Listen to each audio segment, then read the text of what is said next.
Hi മക്കളെ, അസ്സലാമു അലൈക്കും വറഹ്മത്തുള്ളാ. കൈഫ ഹാലുക്കും യാ തുഫാലി? മാഷാ അല്ലാഹ്, എല്ലാവരും സുഖമായിട്ടിരിക്കണല്ലേ? എല്ലാ മക്കൾക്കും ടീച്ചറുടെ സ്വബാഹൽ ഖൈർ. കഴിഞ്ഞ ഇഹ്സാൻ ക്ലാസ്സിൽ നമ്മൾ റെയിൻ എന്നുള്ള ചാപ്റ്ററാണ് പഠിച്ചത്.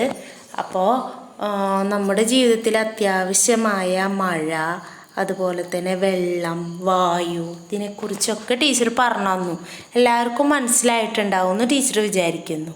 ഇന്ന് ടീച്ചർ നിങ്ങളുടെ അടുത്തേക്ക് വന്നിരിക്കുന്നത് ഇഹ്സാനിലെ തന്നെ പുതിയൊരു പാഠം പരിചയപ്പെടുത്തി തരാൻ വേണ്ടിയിട്ടാണ്. പുതിയ ചാപ്റ്ററിൻ്റെ പേരാണ് ഹാപ്പി ഫാമിലി. മക്കളെ, നമുക്കെല്ലാവർക്കും അള്ളാഹു നൽകിയിട്ടുള്ള ഏറ്റവും വലിയ സൗഭാഗ്യം എന്താണെന്ന് മക്കൾക്കറിയാമോ?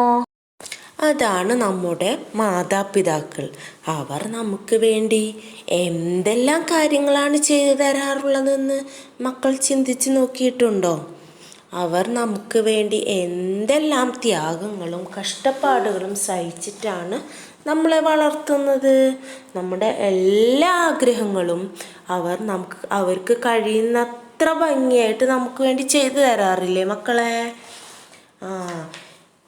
ഇതിനെല്ലാം പകരമായിട്ട് നമ്മൾ എന്താ അവരോട് ചെയ്യാറുള്ളത്? എന്തൊക്കെയാണ് ചെയ്തു കൊടുക്കാറുള്ളത് നമ്മൾ അവർക്ക് വേണ്ടി? നമ്മൾ നന്നായി അവരോട് പെരുമാറുക അല്ലേ? അമ്മമാരെയും വാപ്പമാരെയും നന്നായി സ്നേഹിക്കുക, അവരോട് നിങ്ങൾ നല്ല രീതിയിൽ പെരുമാറുക. ഇതൊക്കെയാണ് ഇതിൻ്റെ നമ്മൾക്ക് തിരിച്ചു കൊടുക്കാവുന്ന കാര്യങ്ങൾ. ഇത്രയെല്ലാം കഷ്ടപ്പാടുകൾ സഹിച്ച മാതാപിതാക്കളെ നമ്മൾ അവരോട് മോശമായിട്ട് പെരുമാറാൻ പാടുണ്ടോ മക്കളെ? അവരെ മനസ്സിനെ സങ്കടപ്പെടുത്തുന്ന രീതിയിലുള്ള ഒരു പ്രവർത്തനവും നമ്മളിൽ നിന്ന് ഉണ്ടാകാൻ പാടില്ല.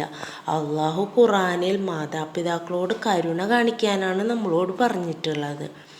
അവരോട് മോശമായി പെരുമാറുന്നതും അള്ളാഹുവിന് ഇഷ്ടമല്ല മക്കളെ.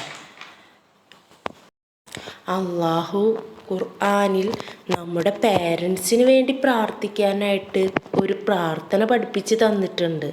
അതൊന്ന് കണ്ടു നോക്കിയാലോ നമുക്ക്?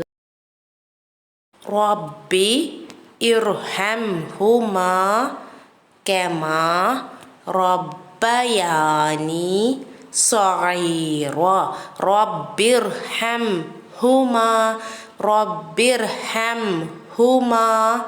കമാ റബ്ബയാനി സഗീറ. റബ്ബിർഹംഹുമാ കമാ റബ്ബയാനി സഗീറ. എന്നെ ചെറുപ്പത്തിൽ പോറ്റി വളർത്തിയത് പോലെ അള്ളാഹുവേ, അവർ രണ്ടുപേരെയും, നമ്മുടെ മാതാവിനെയും പിതാവിനെയും നീ എന്ത് ചെയ്യുക? കരുണ ചെയ്യണേ എന്നാണ് പ്രാർത്ഥനയുടെ അർത്ഥം. അപ്പം എല്ലാ മക്കളും ഇന്നു മുതൽ നമ്മുടെ പാരൻസിന് വേണ്ടിയുള്ള പ്രാർത്ഥന ചൊല്ലൂലേ ദിവസവും? എപ്പോഴും നിങ്ങൾക്ക് ഓർമ്മ വരുമ്പോഴെല്ലാം നിങ്ങൾ നിങ്ങളുടെ പാരൻസിന് വേണ്ടി ഈ പ്രാർത്ഥന ചൊല്ലണം. ഈ പ്രാർത്ഥന പഠിച്ച് ടീച്ചർക്ക് അയച്ചു തരികയും വേണം. അപ്പോൾ ഇന്നത്തെ ക്ലാസ് ടീച്ചർ ഇവിടെ അവസാനിപ്പിക്കുകയാണ് കേട്ടോ മക്കളെ. അപ്പോൾ എല്ലാ മക്കൾക്കും അസ്സലാമു അലൈക്കും വറഹ്മത്തുള്ളാഹി.